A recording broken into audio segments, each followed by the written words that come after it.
Good afternoon. This is the October 16th Land Use Meeting. I'll ask everybody to introduce themselves. I'm Jay Rosepepe, Council Member, City of Port Orchard. Eric Warden, City Council Member, Port Orchard. Scott Diener, Council Member 3, Port Orchard. Rob Patonsu, Mayor. Nick Bond, Community Development Director. Jim Fisk, Principal Planner. We have an agenda. Does anybody wish to add anything to the agenda at this time? Okay, go ahead, Nick. Jim, it's your show. All right. Well, we wanted, I think the most important item on the agenda for the department and the city right now is getting our 2024 comprehensive plan periodic update wrapped up. We wanted to brief you on where we're at in the process and let you know what to expect over the next couple of weeks. The Planning Commission did, as expected, open the public hearing on the comprehensive plan at their October, I believe it was October 2nd meeting. We received testimony from two individuals, and we did get some comments from one of the planning commissioners, and I'll summarize those briefly. One of the public comments we received was concern for making sure that we provide protected bike lanes within the city, and they are especially concerned about protected bike lanes in the Bethel and Sedgwick corridors, but more generally, they would like to see protected bike lanes elsewhere in the city. In response to this, we are making some minor revisions to the transportation element to basically add some policy language to make sure that we explore that option and pursue protected bike lanes where contextually appropriate.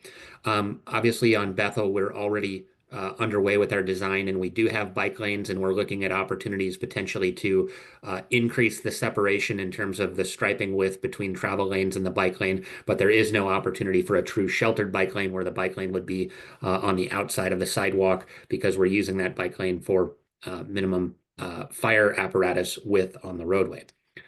The second comment we received was from the Kitsap Home Builders Association. They had a concern about there's one policy in the plan that speaks to what happens in the event that the city is growing faster than it's supposed to relative to our growth allocations as set by PSRC and the Kitsap Regional Coordinating Council.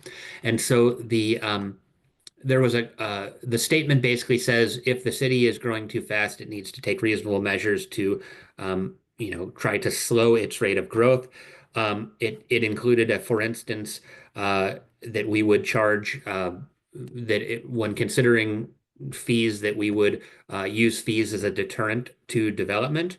And after reflecting on the home builders' comments, I think just saying that we need to take reasonable measures is an appropriate statement. I don't think we need to give a specific example, as that one is particularly controversial with them. And so we're proposing to strike that language from that section of the comprehensive plan. And then the final comment from Planning Commissioner Wright, he had expressed some concern just about sort of polishing the document and doing some formatting and some technical editing on the document, which our consultant is working on that for the final release of the plan. Some of that stuff will probably wait until the document actually goes to council, because we're still waiting on comments to come in from PSRC and from the Department of Commerce, and we want to make sure that that we're not editing things twice, or if we're going to do a final formatting on the document, we want to make sure that the text is pretty well set in stone before we pursue that effort. So otherwise, it was an uneventful public hearing. In addition, I mentioned the Department of Commerce review and PSRC review. We have transmitted the plan and the appendices to both Puget Sound Regional Council and the Department of Commerce.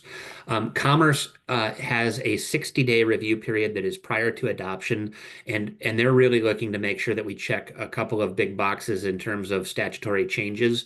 We do not expect significant comments back from the Department of Commerce. PSRC intends to have their comments back to us by early next week, and we are Jim and I are going to meet with PSRC to go over their comments on Monday, and we're hopeful that everything is as it should be. I don't think we've stepped out of line with Vision 2050 such that they're going to have significant objection or concern with our plan, but we will review those comments and potentially make some further changes next week before putting together the Planning Commission packet for what we hope is their final handoff of the comprehensive plan to the City Council on the 29th of October. Beyond that, the draft that went to Planning Commission for the 2nd, we did, there were a couple of sections in the transportation element where we had to fill in some blanks, and our transportation consultant was working on finalizing our traffic model based on the sub-area plans that have been developed for the Bethel-Lund area and the Bethel-Sedgwick area. Both the Bethel-Lund and the Bethel-Sedgwick plans are now in a final draft form, and so we were able to complete the transportation element and kind of tie up all of the loose ends in the document. There's a handful of minor revisions that we've caught just in reading through this draft document. And so the final version that goes into the Planning Commission packet a week from today for the 29th meeting should be pretty close to what the Planning Commission ultimately transmits to the City Council. And Nick, Yeah. I'm sorry, what's the October 29th date again? That is Tuesday, October 29th. We have a 5th Tuesday in October, and so the Planning Commission is holding a special meeting date so that they can take up the comprehensive plan. That they continued the public hearing through the 29th. They will likely close the public hearing at the meeting on the 29th and then begin deliberations on making a recommendation to the City Council. And we are hopeful that the Planning Commission will advance that with a recommendation to approve the comprehensive plan. It is possible that they're going to receive additional comments or have questions about what PSRC or writes, and this may require another touch, but we're hopeful we're going to get it out of the Planning Commission on the 29th. Thank you. Eric or Scott? No, Nothing, but I do want to say that Nick, your discussion about bicycle and bicycle lanes reminds me that at one point for transportation, we were talking about a pilot project that had been implemented in Port Townsend for lane sharing. And it looked like it was a relatively easy solution to sharing the roads, but it required education of the public, the driving public. And I'm hopeful that we can talk about that a little again. I've brought it up since then and not too long ago, but I think maybe it's time to see where we are with that, as it seemed like a real modest investment to get where we could be with that. It's just capacity, Scott. And the engineering department has to, put it together, a spec together for it. And then we have to, pay somebody to to put the paint on the ground. So we've just got a lot of projects and we're short-staffed in the engineering department. I know that's something Chris has brought up. He wants to do it. It's just having capacity to do it. Yeah, and I'll just counter that. And I know this isn't the forum for this, but we do get regular emails about people wanting to share the roads with drivers. And so this is pretty important to a number of people. And so if we could look at trying to budget for this in the future, I would really like that. I'm pulling up an email right now. This is the policy T17 in the transportation element is the one that we have amended in response to the public comment. And so previously it said promote and incorporate bicycle and pedestrian travel as important modes of transportation by providing facilities and navigable connections. And we've added the words including connected and protected bike and pedestrian pathways where contextually appropriate. And so that's the policy that has been added to the transportation element.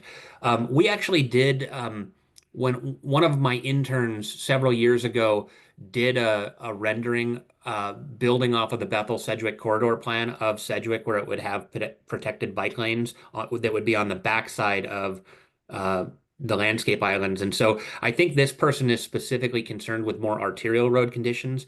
The shared streets concept that Chris was exploring was more for residential local access streets. And so it's a little bit different volume, and protected pathways are different from just having the striping on a residential road.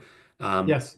But agree. anyway, so that was the comment that we received, was on these protected bike lanes specifically. Sure, that just triggered my my desire to see that in our residential neighborhoods that we have some road sharing abilities, and it wouldn't be like we're creating this out of the box. It's we could look at what Port Townsend has done. Jim, was there anything else that we needed to mention on the comp plan? Did I miss anything?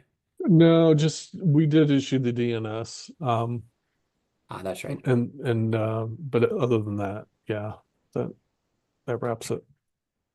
Yeah, so the SEPA DNS was issued, and just to speak briefly to the DNS, part of the reason we did a DNS is that we already had sufficient land capacity for our growth targets.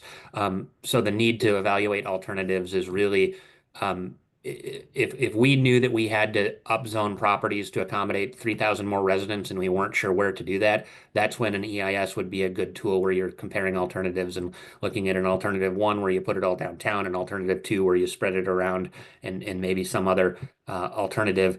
But in this case, we did go with the SEPA DNS, and so that was posted, I think, at the end of September or early October.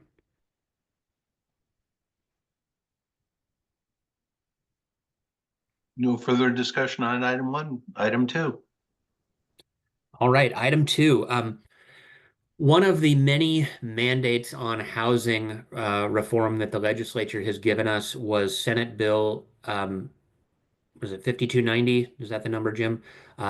Senate Bill 5290 concerned permit processing, and the legislature decided that it was important to currently, the city has 120 days to issue a decision on any permit type, regardless of whether it has to go to the hearing examiner or is subject to SEPA review, where an EIS might be required, or an MDNS that takes more time in the process. The law has been revised to create 3 different tiers of permits, each with their own different permitting timeline. And so our timelines from the current state law had been outlined in several code sections, most notably 20.22 and 20.24. And because of the change in state law, which takes effect on the first of the year, we have to modify our code to recognize these new permit processing timelines. And so we asked our city attorney's office. They had another attorney in their office that had some bandwidth to take this on for us. We said, can you please update these codes to make them compliant with Senate Bill 5290? We went back and forth on a couple of drafts. We had questions from our permit staff. We had questions from some of our technical review staff, and we ultimately settled on a document that will be going to Planning Commission for review, also on October 29th for a public hearing, and then hopefully a recommendation. We have provided a copy of the ordinance to the Kitsap Home Builders Association for their review. I think it's pretty non-controversial because the law is very prescriptive. We don't have a lot of wiggle room. But in any event, if that is advanced by the Planning Commission, that will make its way back to the City Council before the end of the year, likely in early December, possibly late November, depending on whether I don't want to bog down the meeting where we're talking about budget and comp plan, but we will squeeze it onto an agenda before the end of the year, and we wanted to let you know that was coming. Jim, did that end up going out in the first copy or the first version of the packet, or have we shared that? Yeah, I think both the Senate Bill 5290 and the proposed ordinance both were in the packet. Gotcha. I'm realizing the packet that is on the city's website through the Granicus portal. I know we sent out some supplemental documents after the initial packet went out, and I don't think the full packet is actually online now that I'm looking at it. A quick question, Nick, and certainly Mayor and Jim weigh in.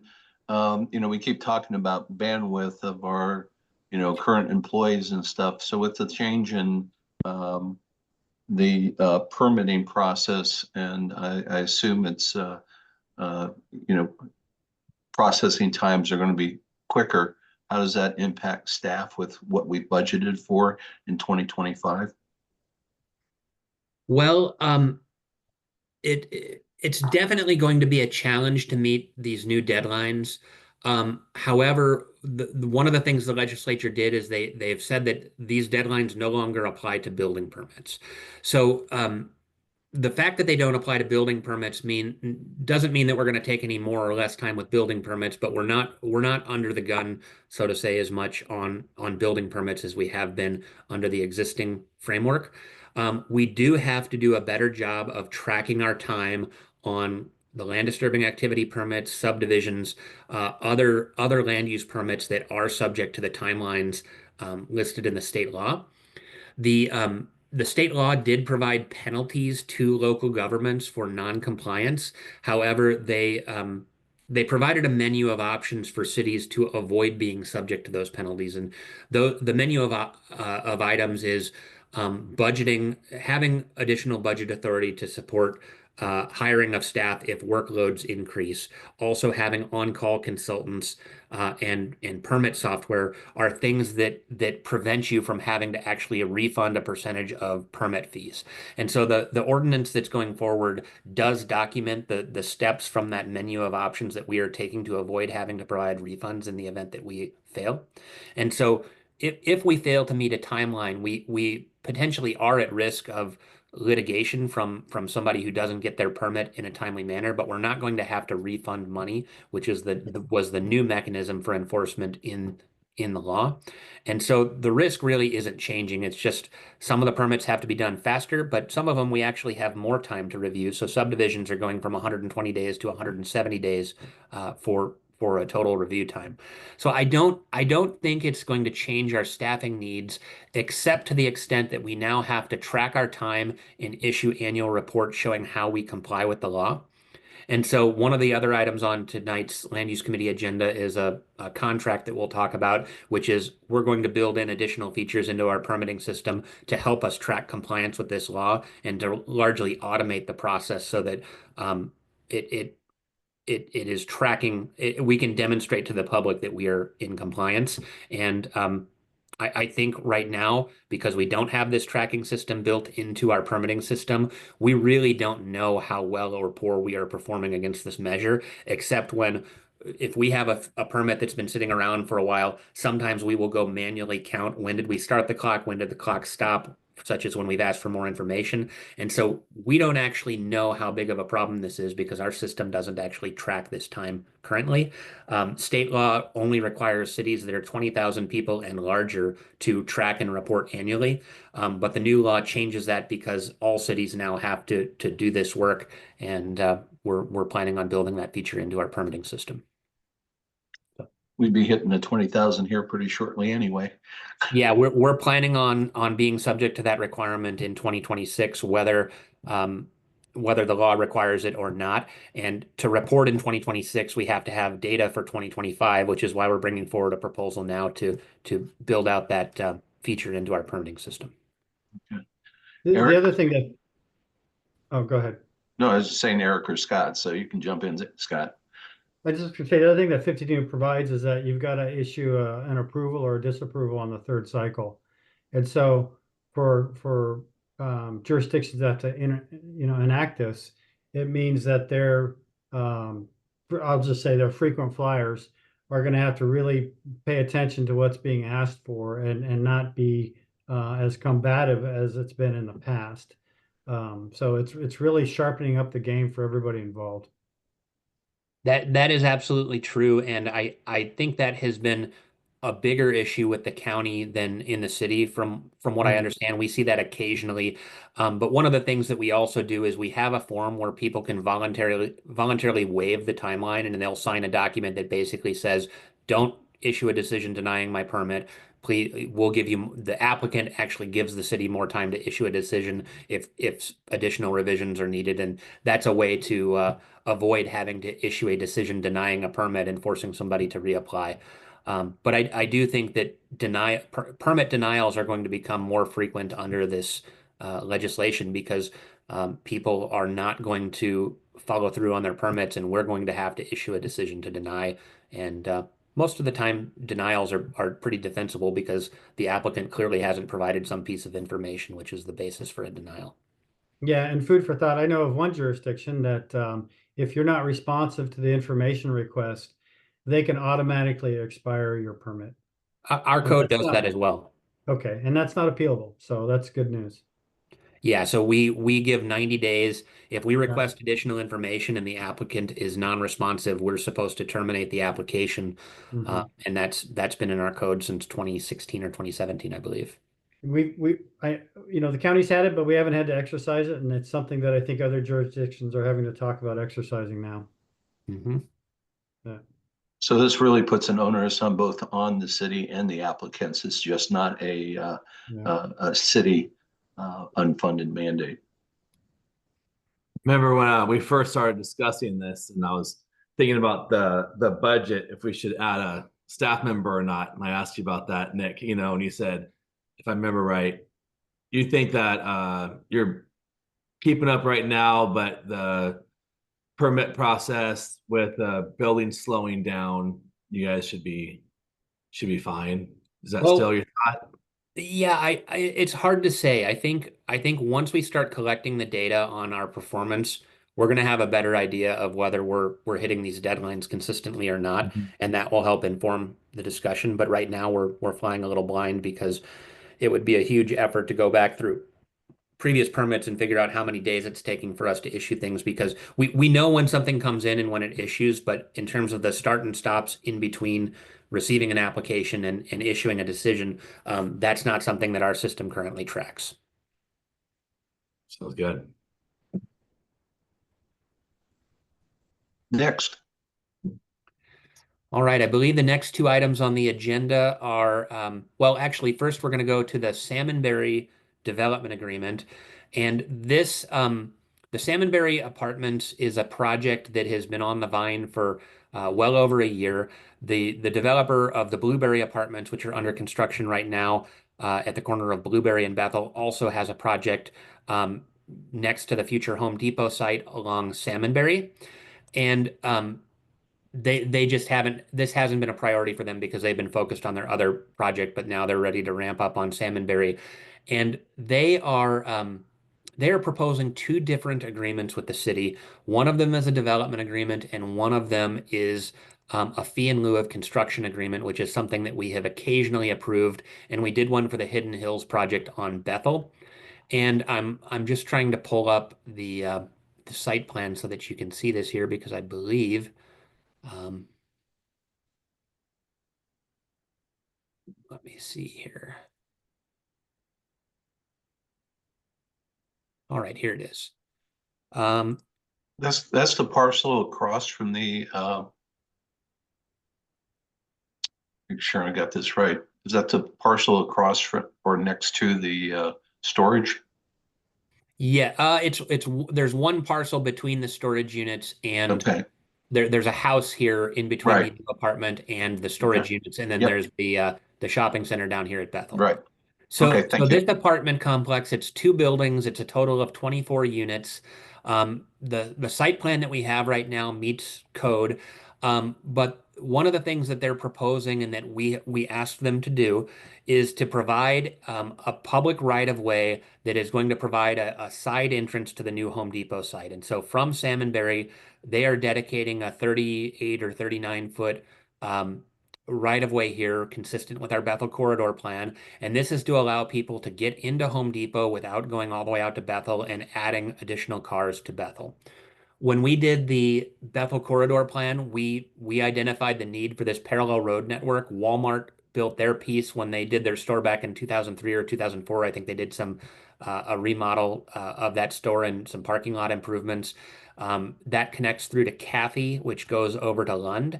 And so this and the Home Depot road that will go through the Home Depot site are the two remaining segments that are needed to create a continuous ability to drive from Salmonberry to Lund without going out onto Bethel. Or if you want to go from Home Depot and then stop by Safeway, you can do that without going onto Bethel. And this is critical to the performance of our Bethel design right now because in the absence of having this parallel road network, Bethel would have needed to be a 4-lane road and it would have added tens of $millions to the cost of the project. So because this is part of our impact fee program, we are obligated to give the Salmonberry Apartments project credit for their right-of-way dedication. They are only going to build the driveway as far as their entrance. It's going to be up to Home Depot to take that and extend it to the far property line. And so we have a development agreement right now proposed that would basically give them credit for the value of this right of way. And I think the project only owes $65,000 in impact fees. And so when we do impact fee credits, they're limited to the amount of the value of their property that they dedicate and improvements they construct, or the amount of impact fees that they owe for the project. And so in this case, whatever they owe for the project is a small enough number that it is going to set a cap on how much credit they receive. They're basically not going to pay an impact fee for this project, but they are going to dedicate right of way to the city. So that's the first agreement, and we're tentatively scheduling that for a hearing at the city council on November 12th. So that'll be your first meeting in November. And the city council has to hold a public hearing on that proposal prior to voting on it. The second agreement that we are working on with Hey, Nick, before you move off yeah. of this agreement, and one of the things I know Councilmember Fenton has concerns about that strip mall down on Bethel.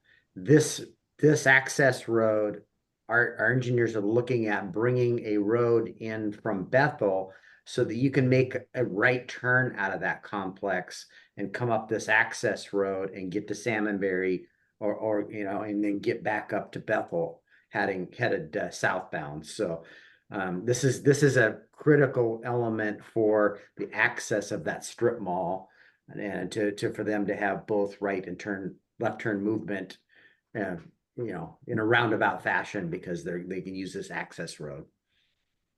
All right. Any other questions on the impact fee credit agreement before I move on to their other proposal?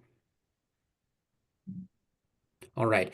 So the second thing you'll see on this plan, I'm going to zoom in a little bit here if my computer cooperates. So along the frontage on Salmonberry, you will see that right now there is a 9.5 foot right-of-way dedication along Salmonberry. Salmonberry Road as an improvement project is not part of our impact fee program right now. And so this is not eligible for a credit. And because we are, Hidden Hills is another project across the street and a little bit to the east of here. And Hidden Hills agreed to pay about $300,000 rather than building the sidewalks along their frontage and down Salmonberry. Because we were doing the roundabout project and there were stormwater issues, we entered into an agreement where they would pay a fee in lieu of construction and basically write us a check for the value of their improvements. And then the city builds these improvements as part of our project because we don't have a final design yet to tell them exactly where to put this. So we're already in agreement with Hidden Hills to do this sort of thing. And we decided that it made sense to also do that sort of agreement for Salmonberry, where they're going to dedicate some right of way and write us a check. I think I want to say this is another $60,000 or so. And then when the city builds this leg of the roundabout, we will extend the sidewalks across the frontage of this property. And that way everything matches our road section for the roundabout and looks seamless and is in the right location, both vertically and horizontally, so that we get a better finished product. And so there's a second agreement that will come to the council that is a fee in lieu of construction, where it will say, whereas the code requires Salmonberry Apartments to build frontage improvements. However, they're willing to pay a fee in lieu of construction and allow the city to build this as part of the Salmonberry and Bethel roundabout. And it's a better deal for the city and for the public at large. So that's a second agreement that would need to come forward. And I believe that will also happen on the 12th, though we're still putting the finishing touches on that contract. Nick, do we write those up as two separate agreements, or do they roll into one? We write them up as two separate agreements. I think they possibly could be combined, but we had already written the fee in lieu of construction agreement before we worked out the development agreement and the credit proposal. And so we have templates for all of these things, and it would take a lot more attorney hours to create a combined agreement versus just going forward with the two separate agreements that we have. No, I'm not trying to push it, just trying to figure out when I describe this to city council. Sure. Yeah. Okay. Go ahead, Eric. Nick, how many units did we say this was? 24 units. 24. I had 12 in my head, and I'm counting parking spots going. This is crazy. I Yeah. think there were 8 or 12 in this back building, and I'm not sure of the exact configuration. It looks like there's at least 4 units per floor on the back building, and then Sure. I'm not sure. I see 5 doors on this front building. So Okay. I thought Scott was gonna pull his hair out seeing too many parking spots, you know. yep. Any questions, Scott, Eric, other comments? It's pretty No. straightforward. Seems Yeah. reasonable.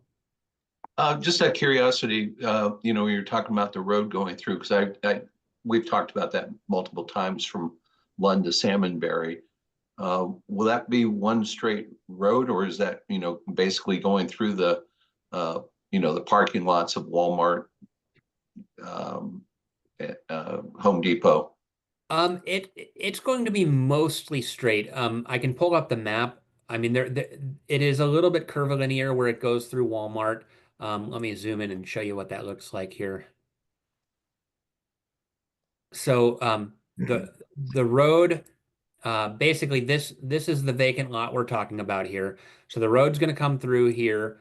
It's going to curve up. You're Yeah, not. we you're can't not see showing- anything yet. You're not showing your screen. Oh, Yeah, we're not seeing I it. should double click that. All right, can you see it now? Yeah, yeah, thank you. Okay, so the apartments are going to be located here Mhm. between the midwife here and these 2 houses.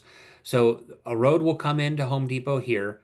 The Walmart road comes out over here, and I believe that this road straightens out and then bends back to the south. So it's a little bit curvilinear. Then in Walmart, it goes around their stormwater pond. Okay, The light out to Bethel, and then it continues over to Jerry Lane, which then connects over to Kathy. So, there's a couple of different ways you can drive through here. right. Most people are not going to drive through right in front of the store because of all the pedestrian activity. And the same thing will be true at Home Depot. They'll have a road up closer to the store, and then they'll have a road on the other end of their parking lot that ties into Salmonberry. Thank you. And, oh, You want me to share it again? yeah, I just was gonna ask, the road that the mayor was talking about, where would that tie into Bethel, right next to the strip mall? Well, we were looking at the possibility of trying to get a dedication of land along the Home Depot property that would tie into this apartment access. So people who want to go left here could actually go right, could come out of the Home Depot apartment entrance here and then get to the roundabout. And that would be a little bit more a safer and easier turning movement. Okay, But remember, the median here is not being built right away. And so that would be when Bethel Phase 4 goes in, that's when the left turns will be cut off by a median. And that's when we would be looking at potentially providing some kind of alternative. okay, thank you. Mhm. I think we can move forward. All right. So the next 2 items on the agenda are related, but they are separate, I guess, line items within a contract. First of all, I mentioned that we have a permitting system. It's the same system that the county uses, I believe, Bainbridge Island, Paulsbo, Gig Harbor. A lot of jurisdictions in Washington use the SmartGov permitting system. Our current contract with SmartGov is set to expire at the end of this year. And so we have included in our budget for 2025 and 2026, continuing that contract, and we have pricing from SmartGov. We were going to go ahead and bring that contract to the city council. We were actually looking at doing it next week, though I think Charlie is still reviewing the contract and it may slide until the 12th of November. We wanted to let you know that the SmartGov contract extension, we've got a 4-year extension. The price is escalating at 5% annually over that 4-year term. And so we're asking the city council basically to continue with SmartGov for another 4 years. Our finance department has asked us about whether we ought to look at other software. And the response that I have given them repeatedly is that our permitting volumes are too high right now for us to consider switching permitting systems. It would, number one, switching permitting systems is probably going to require a project manager for a 2-year period as an FTE just to implement the switch of software from one side to the other. There are IT implications, there are GIS implications, There is a huge amount of work that goes into changing permit systems. Plus, there's a ton of work that actually goes into selecting the one that's going to work best for you. If we wanted to look at changing permitting systems, I would say that that's something we would start in 2027. Continue with SmartGov through 2028. And if we select a new one, we can start building that system out maybe in 2028 or 2029 while maintaining SmartGov until we're ready to turn it off. But quite honestly, it's such a big project. I just don't know that unless we had a major economic slowdown, I don't think it's something that anyone in our department wants to take on right now. And so we prefer just to stick with SmartGov for another 4 years, and maybe in 2 years start evaluating if we want to continue SmartGov or if we want to potentially look at changing directions. Okay, so curiosity from my end, having been through a software change in maintenance department and all the issues, is there a better product out there right now that's considered that, or is, because I mean, cost is one issue, but also transferring the files, archiving. I mean, my God, I could go on and on. So I'm wondering if it's, the cost. I understand the cost issue with 5% increase every year, but my, question is, what's the industry standard right now? Well, I think SmartGov is one of the top 3 most used systems in Washington. It was actually founded in Kitsap County up in Paulsbo back in the early 2000s. It has since been sold off and is now owned by Granicus, who is also the company that does our agenda management software. There are several other widely used systems. Bigger cities like Tacoma and Seattle use much more complex but also user-friendly systems for tracking applications and sending out notices. We are not big enough to probably utilize the type of system they run without like a full IT division to operate it. Right. Our finance department was encouraging us to look at Tyler, which is the same as their finance system, but Tyler is a national platform, and Washington's permit processing, all the timelines that we have for these timeline tracking, these permits are really about receiving an application and approving an application, and it doesn't handle the workflow in the same way, as far as I can tell from having attended a few demos. So I think SmartGov, being that it was founded in Washington, they understand the permit processing in Washington, and it was really built so that you can track workflow as you go through each step of the review process, and you're signing off on steps and tracking the way that we review permits in Washington. But it would take an extensive amount of research just to figure out who ought to be considered if we were going to change directions. And you're absolutely right. We would probably lose access to a whole lot of old records. We obviously have all of our paper records, but we would need to maintain SmartGov just to go back and look things up from 2019 going forward into the future to find out what was happened. I know we have prior to SmartGov, Paladin was the software, and it was a server-based software that we had that was built by the same company, but it wasn't cloud-based. And so I think we still have access to Paladin, and we can go back and look at our permitting records from prior to 2014 if we need to. I think those occurrences are pretty rare these days, but we do have the ability to actually go back and look at that stuff. Scott, Eric? Yeah, Nick, are we talking 5% of 100 grand, 5% of 250 grand? I mean, 5%. Oh no, it's about $20,000, and so it's going to go. I think by the end of the 4-year term, it's like $26,000 a year. I'm pulling up the contract right now. I mean, the cost of what we just went off about, hire employees and transferring files and all that, it's extremely expensive. I mean, yeah, I don't think we're talking about enough. No, it's not a lot. Yeah, it's $21,619 for 2025, and then it goes up 5% a year thereafter. Yep. Yeah. So I think the cost of changing is going to be a several $100,000 expenditure to fully implement a change, and I don't think we're going to gain a whole lot out of that change compared to where we're at now. You're the one using it, so you know best. Okay, you said there was a second part to this. Yeah, so I mentioned earlier under Senate Bill 5290, the permit timelines. So we are going to have an additional one-time expense for SmartGov to build out this time tracking feature. It's called cycling, and also to train our employees on how to use cycling so that it tracks things effectively and correctly. And so we have a task order, I think, for $15,000. Some of that is staff training, and some of that is IT work on the back end of our system for them to build this feature. Um, I think they call it a module, and they're going to turn on this module and customize it for Port Orchard based on the code that we're adopting in response to state law. And so there will be a separate, I don't know if it's going to be a separate contract or whether it's going to be a additional purchase. Charlie is still working on the exact language for your approval, but there's a $15,000 expense, and we actually have to begin tracking that time by the first of the year in order to report on it January 1st, 2026.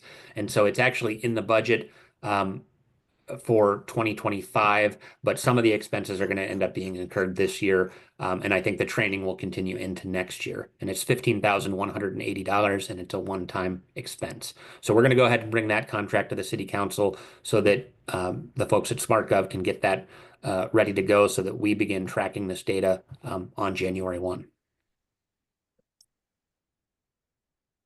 Thank you. Any other questions, comments? All right.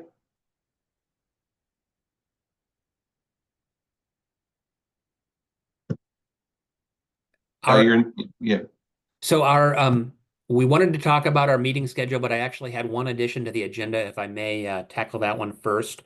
This is a one pager. I'm just going to share my screen. The our building department, we hired a very savvy building inspector and plans examiner who also had a background as a permit tech. And so she has customized some reporting that we hadn't previously provided. This is an inspection report from our building department showing what building and fire inspections have been completed year to date. And the number is really pretty shocking. We have only 3 FTEs in our building department, plus our consultants that help us with inspections.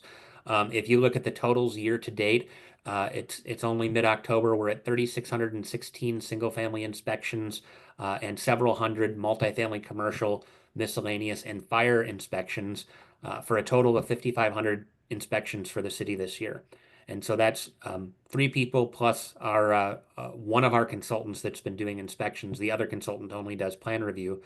And Angela, who is our deputy director, building official, and fire official, she's also training people, doing supervising code enforcement and handling other things. So the volume that the volume of inspections that we've been completing is a truly huge number relative to our staffing levels. We have inspections by day of the week. Wednesday is definitely our peak day on inspections, and you can see the ebb and flow of average daily inspections throughout the year.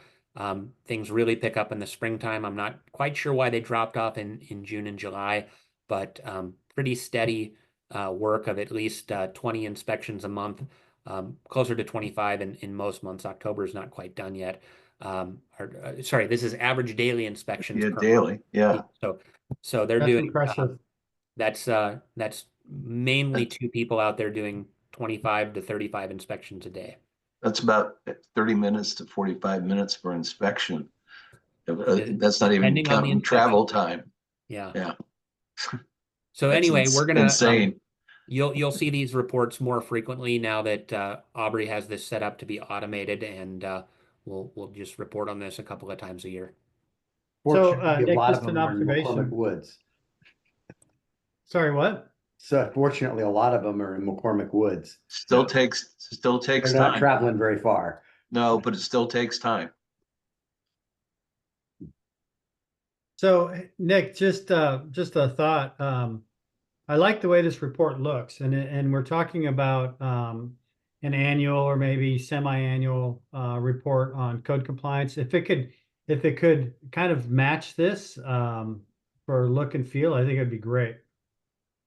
We will see what we can do. I did just share the really basic spreadsheet form report that I have with the mayor, and we're going to discuss sort of what to do with that. But we will consider this as a possible template. I think the challenge though is I'm not sure whether you're interested in the location of the code enforcement cases, and so it allows you to see whether if you drive by something every day that bothers you or that somebody is complaining to you about, you have the ability to then look up the address. I don't know that this type of I don't think we have the same type of data for code enforcement. We mostly have what type of case is it and where is it in the city. Okay. Well, and I don't want to impose more work than what is needed for a simple report. I just really like the look of that report. Nick, Hey, Mayor, I'm sorry. Go is your ahead, Eric.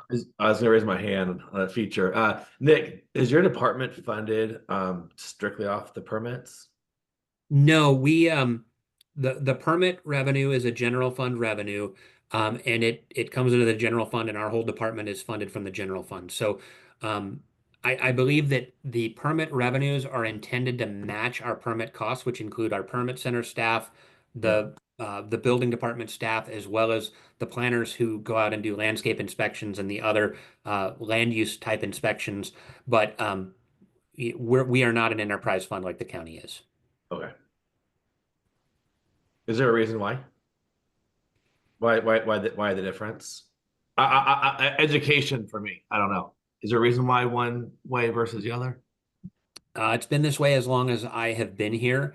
I think we do. I mean, anytime that we have had to expand our services in building, we have either raised our building permit fees or done a building permit fee, kind of not a super formal study with a consultant or anything, but we look at what our neighbors are charging. We look at what our revenues are and how much the staff who's working on this stuff costs. And we try to do our best to match our revenue to the cost. But I do know that with the county, it's always a struggle because of the ebb and flow and in volumes and the need to build up reserves to sort of weather those difficult times. And we're such a small department. I mean, there's not much wiggle room when you have three staff and one of them's a building official, fire marshal, and then you have a plans examiner and an inspector. There's not much room to you pretty much have to fund those whether the enterprise fund would have the money or not in order to provide the service. Yeah, we So likely the- wouldn't have as many employees as we have if we made it an enterprise fund, and so the level of service would go down. But do you charge for reinspect? Oh yeah. All that We same do 2 inspections, but a third inspection you have to pay for. Okay. The county went to fees, a special revenue fund for fees for building to only fund its building development services. So general fund still goes into code compliance, long range, natural resources. But it was really meant to show very explicitly how our fees would pay for our building review and our land use review. And so there's always an annualized look. We've built up sufficient revenue following a model developed by Snohomish where they plan for a downturn in the economy every 5 years. And so it's allowed us to weather some of the harder times, but it also shows very directly how your fees are being used and spent for building and land use review staff. Yeah, that actually triggers a thought. We haven't touched our fee resolution in about 18 months or almost 2 years, I think. We are starting to look at our fee resolution to make sure that as wages go up and other costs increase for our department, that our fees are keeping up. One of the things that we charge, we have a technology fee that we imposed in 2015. It's $10 per permit, regardless of what type of permit it is. And it was intended to pay for the SmartGov software when we initially deployed that in 2015 and transitioned from our server-based system, which we had just paid for the software as a one-time cost and then continued to use it. Now that we have Camino, we have more expenses for SmartGov. We're looking at the cost of those systems and potentially increasing our tech fee to make sure that the cost of our technology is divided by the total number of permits to make sure that the permit technology fee is actually covering the cost of these systems that we're creating. So we're looking at the fee resolution, and there may be some minor tweaks that come forward to it. And we may have to create 2 tiers of technology fee, one for very minor permits, and then for everything else, they pay a larger percentage of maintaining the system that allows for online permit submittals and better tracking by city staff. You might also consider just a percentage based on the fee of the application as well. Yeah, that may also work. Anything else, Nick? Jim, you've been awful quiet, Jim. Just the last item on the agenda is our next our next meeting. Right. Jim is so quiet because he's glowing. He was the runner up in employee of the quarter. So he was notified that he was not nominated, but he didn't get the award though. All right, well, it's still awesome. He Just got- need he to got know recognized. who I'm supposed to pay. I don't know who I'm supposed to pay. So. Obviously, you paid the wrong person. I was gonna say you're number one at our land use meeting, all right? Yeah. All right, next meeting? What do you see coming up? Well, I think we will keep the November meeting scheduled, but the December meeting actually occurs after our last council meeting of the year. And so it didn't seem like it was probably needed for us to meet as a land use committee when we're going to go into the holiday break and come back in January. So I think we should skip December and have a November meeting and then go to January. Eric, you got your hand up. Or is that the, That was oh, Jim. I'm sorry, that was my, Jim. that was, it turns out to be a hand when it goes on your picture. Jeez, Oh. who knew? I'm okay with that, Nick. I think I think it's kind of makes sense to, if it's after the last council meeting, let's just consider that a break. Yeah, I think our council meeting is on the 17th of December, and then the land use committee would be on the 18th. But I don't see us having any business. We All can right, always have one there if we we go. need one. What would Yeah. what would the November date be? November is going to be the 20th, which I will be here. Jim is going to be in New Zealand. Wow, Nice. nice. You got some world travelers from that department. Yeah, his one of his kids is studying abroad in New Zealand, and so Plus going to it's, escape rainy November. well, it's summer there though. Have to bring him home. Actually, now that I'm looking at it, Nick, I'll be here on the 20th. It's just the packet will have to go out very early. Ah, Well, have a You good can trip. always amend it. Yeah, thanks. All right, anything else for the good of the order? Mayor, Nick, Jim, Eric, Scott, No. Nope. all nope, good. We'll see you Friday at the budget workshop. I think that was canceled. Oh, Correct. well, I'm always the last to know these things. I'm glad you brought it up. All All right, right. thank you. Good Bye, night. everybody. You.